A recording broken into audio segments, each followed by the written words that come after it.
Hello guys, welcome to Kollywood கோட்டை.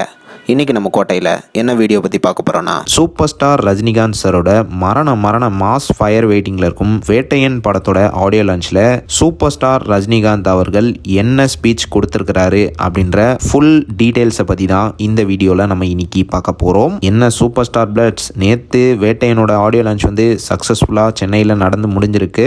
Audio லான்ச்சில் படத்தோட கேஸ்ட் அண்ட் க்ரூ மெம்பர்ஸ்லாம் கலந்துருக்கிறாங்க. தலைவர் Anirudh, Abhirami, Ritika, Dushara, Manju Warrier, Rana, director TJ Gnanavel and படத்தோட அதர் டெக்னீஷியன்ஸ்லாம் கலந்துருக்கிறாங்க.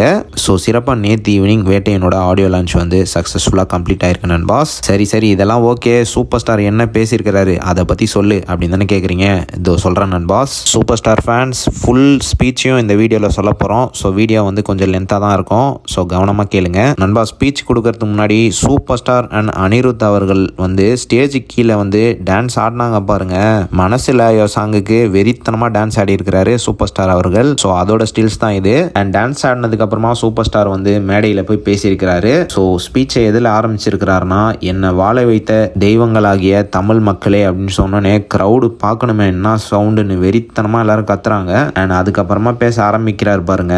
இப்போ எந்த நடிகராவது ஃப்ளாப் கொடுத்தாங்கன்னா அவங்களோட நெக்ஸ்ட் படம் வந்து டென்ஷன் ஆகிடும். அண்ட் அதே ஹிட்டு கொடுத்தாங்கன்னா அதுவும் டென்ஷன் ஆகிடும். அண்ட் ஆல்ரெடி அவங்க பண்ண ப்ரீவியஸ் படத்தோட ரெக்கார்ட்ஸை முறியடிக்கலைன்னா அதை விட டென்ஷன் ஆகிடும். ஸோ அந்த மாதிரி மேஜிக் தான் ஜெயிலர் படத்துக்கு நடந்திருக்கு. இப்போல்லாம் பார்த்தீங்கன்னா எக்ஸ்பெக்டேஷனை மீட் பண்ணுறதே ரொம்ப கடினமான விஷயமா இருக்கு. எந்த டேரக்டர் கூட நம்ம சேர்றோம் அப்படின்றது ரொம்பவே எக்ஸ்பெக்டேஷன் தருது மக்களுக்கு. நான் ஜெய் பீம் படத்தை பார்த்துட்டு ரொம்பவே லைக் பண்ணேன். அவர் வந்து ஆல்ரெடி எந்த டேரக்டர்ஸ் கூடயும் ஒர்க் பண்ணல. பட் அவரோட ஃபிலிம்ஸ் வந்து ரொம்பவே டெக்னிக்கலா குட்டாவே இருந்தது. ரொம்ப டேலண்டானவர் டிஜே ஞானவேல் அப்படின்னு டிஜே ஞானவேல் சாரை பத்தி பேசியிருக்கிறாரு. அடுத்து அனிருத் அவர்களை பத்தி என்ன சொல்லியிருக்கிறாருன்னா, டைரக்டர் வந்து என்ன கேட்டாரு, சார் 100% எனக்கு அனிருத் தான் இந்த படத்துக்கு வேணும் அப்படின்ட்டு சொன்னாரு. நான் அவர்கிட்ட என்ன சொன்னேன்னா, எனக்கு 1000% அனிருத் தான் வேணும் அப்படின்னு நான் சொன்னேன் அப்படின்னு சொல்லும் போது கிளாப்ஸ் சும்மா அள்ளுது. அண்ட் அதுக்கப்புறமா சூப்பர் ஸ்டார் வந்து நான் ஞானவேல் சார் கிட்ட என்ன சொன்னேன்னா, சார் நீங்க மெசேஜ் சொல்லுவீங்க, நமக்கு அதெல்லாம் செட் ஆகுது. பீப்புள் வந்து செலிப்ரேட் பண்ணோம் படத்தை, எனக்கு கமர்ஷியல் படம் வேணும் சார் அப்படின்னு சொன்னேன். அண்ட் அதுக்கப்புறம் அவர் வந்து என்கிட்ட ஒரு 10 நாள் டைம் கேட்டார். அண்ட் அதுக்கப்புறமா ஒரு 2 days கழிச்சு அவர் என்ன சொன்னார்னா, சார் நான் வந்து கமர்ஷியல் ஃபிலிம் பண்ணுறேன் என்னோட ஸ்டைலில், ஆனால் எனக்கு வந்து நெல்சன் ஸ்டைல்லையோ லோகேஷ் ஸ்டைல்லையோ எனக்கு படம் பண்ண தெரியாது, ஆனால் உங்களை டிஃப்ரெண்ட்டாக இந்த படத்தில் காட்டுறேன் உங்கள் ஃபேன்ஸுக்காக அப்படின்னு சொன்னதாக சூப்பர் ஸ்டார் வந்து பேசியிருக்கிறாரு. அண்ட் அதுக்கப்புறமா நான் என்ன சொன்னேன்னா, அதை தான் நானும் எதிர்பார்த்துட்டு இருந்தேன். எனக்கு நெல்சனோ இல்லைனா லோகேஷ் அவர்களோட ஸ்டைல் வேணும்னா கண்டிப்பாக அவங்க கூடயே நான் படம் பண்ணியிருப்பேன் அப்படின்னு சொன்னேன் அப்படின்னு சொல்லியிருக்கிறாரு.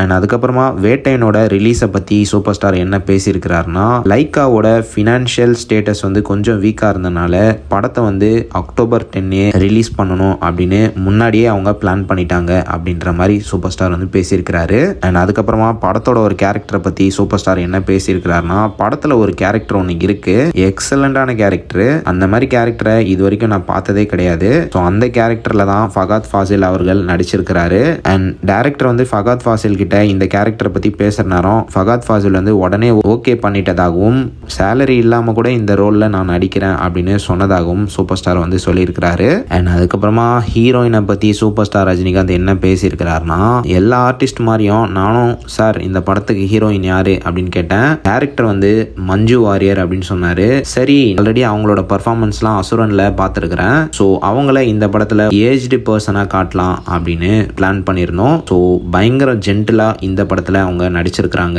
அப்படின்ற மாதிரி சொல்லியிருக்கிறாரு. அண்ட் அதுக்கப்புறம் அனிருத்தை பற்றி சூப்பர் ஸ்டார் அவர்கள் என்ன சொல்லியிருக்கிறாருன்னா, அனிருத்தை வந்து நான் ரொம்ப சின்ன பையனா மன்னன் ஷூட்டிங்கில் பார்த்தேன். அப்போ வந்து அவர் கூட ஒரு பிக்சர் நான் ஷூட்டிங் ஸ்பாட்டில் எடுத்துக்கிட்டேன். அண்ட் இப்போ பார்த்தீங்கன்னா அவர் வந்து மியூசிக்கோட த்ரோனில் உட்காந்துட்டு இருக்கிறாரு. என்ன பர்ஃபார்மன்ஸ் பண்ணாரியா, லைவ் பர்ஃபார்மன்ஸு தூள் கிளப்பிட்டாரு. என்ன எனர்ஜி, ராக் ஸ்டார் அந்த நேமே போதும். அவரோட கான்சர்ட்டோட டிக்கெட் வந்து ½ an hourல வித்து தீர்றதுக்கு. ஒரு நாள் வந்து அவருக்கு ஹை ஃபீவர் ஃபாரின் கான்சர்ட்ல பர்ஃபார்ம் பண்ணும்போது அண்ட் அந்த ஃபீவரோட அவர் வந்து 2 hour அந்த கான்சர்ட்ல பர்ஃபார்ம் பண்ணாரு. அண்ட் கான்சர்ட்டை பர்ஃபார்ம் பண்ணி முடிச்சதுக்கு அப்புறமும் தேவரா படத்தோட ஒர்க்ஸுக்கு உட்காந்து ஒர்க் பண்ணாரு அப்படின்ற மாதிரி சூப்பர் ஸ்டார் வந்து பேசியிருக்கிறாரு. அண்ட் அதுக்கப்புறமா அனிருத் வந்து என்னோட சைல்டு, அவரோட அப்பார்ட்மெண்ட்டுக்கு நான் போயிருக்கிற நேரம் என்னோட ஃபோட்டோ வந்து 10 அடிக்கு அவரோட அப்பார்ட்மெண்ட் செவுத்துல மாட்டி வச்சிருக்கிறாரு.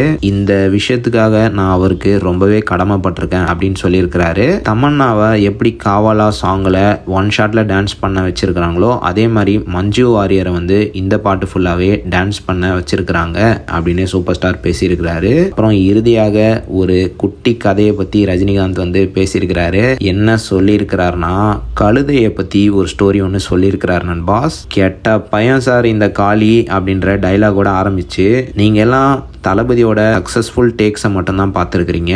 ஆனால் அதுக்கு பின்னாடி 15 to 20 டேக் வந்து நான் எடுத்தேன். அதை வந்து நீங்கள் யாருமே பார்க்கல. தளபதி மாதிரி படம்லாம் பண்ணிக்கிட்டே போனால் நம்ம கதை கந்தல் தான் அப்படின்ற மாதிரி சிரிச்சிட்டு ரஜினி சார் வந்து சொல்லியிருக்கிறாரு. கெட்டவங்க கிட்ட தான் நல்லதே கற்றுக்குறோம் அப்படின்னு சொல்லிட்டு சூப்பர் ஸ்டார் வந்து அவரோட ஸ்பீச்சை வந்து நிறைவு செஞ்சிருக்கிறாரு. ஸோ அவ்வளோதான் நண்பாஸ், இதுதான் சூப்பர் ஸ்டார் பேசிய ஸ்பீச். ஸோ நீங்கள் அவர் பேசினதை பற்றி என்ன நினைக்கிறீங்க அப்படின்றத மறக்காமல் நம்மளோட கமெண்ட் பாக்ஸில் சொல்லுங்கள் சூப்பர் ஸ்டார் ஃபேன்ஸ். மேலும் பல காலிவுட் அப்டேட்ஸை தெரிந்து கொள்ள எங்கள் சேனலை சப்ஸ்கிரைப் பண்ணுங்கள். நன்றி.